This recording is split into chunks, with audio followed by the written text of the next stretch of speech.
नमस्कार. आता आपण आहोत सिंहगड रोड क्षेत्रीय कार्यालयात आणि काँग्रेसच्या माध्यमातून प्रभाग प्रभाग 33 मधून उमेश कोकरे यांनी आपला उमेदवारी अर्ज दाखल केला आहे. काय सांगाल, एकूणच काय भावना आहेत? तुम्हाला उमेदवारी अर्ज एबी फॉर्म दिलाय, उमेदवारी अर्ज दाखल मला 100% या ठिकाणी खात्री होती की काँग्रेसची जी विचारधारा आहे ती विचारधारा जी आहे ती गोरगरीब, शोषित, वंचित आणि पीडित लोकांसाठी कायम काम करत आहे आणि त्या विचारधारेला मानूनच आम्ही आज काँग्रेसमध्ये आहोत.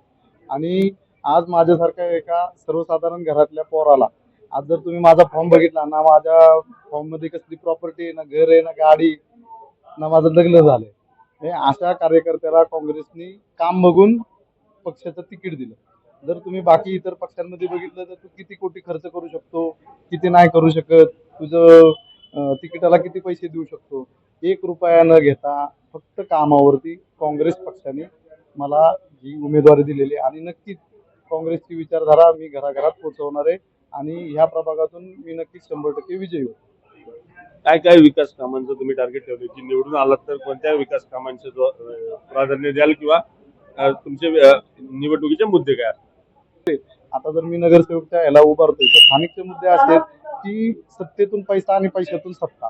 म्हणजे मी आज 21 कोटी रुपये खर्च करणार तर मी 50 कोटी रुपये त्याच्यामध्ये दर वर्षाला वसूल करणार, अशी ही सगळ्यांची रणनीती या ठिकाणी दिसून येते.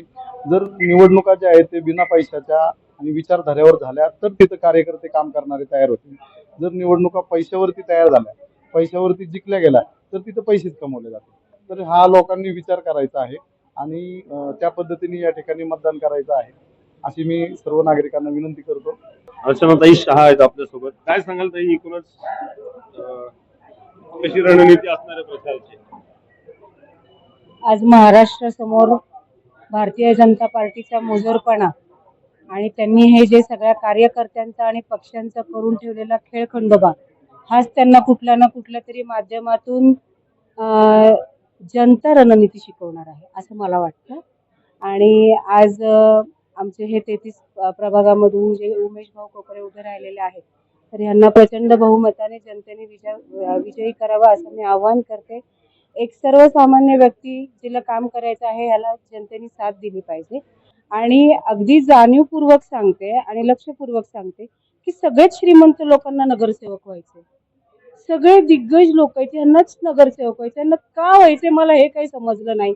तर जनतेने हेही लक्षात घ्यावं की पैशावाला माणूस आपलं काम करणार आहे का आपल्यामध्येच नेहमी वावरणारा, आपला ऐकणारा, आपल्या हाकेला धावणारा माणूस आपल्यासाठी नगरसेवक हवा, हे जनतेने ठरवलं पाहिजे.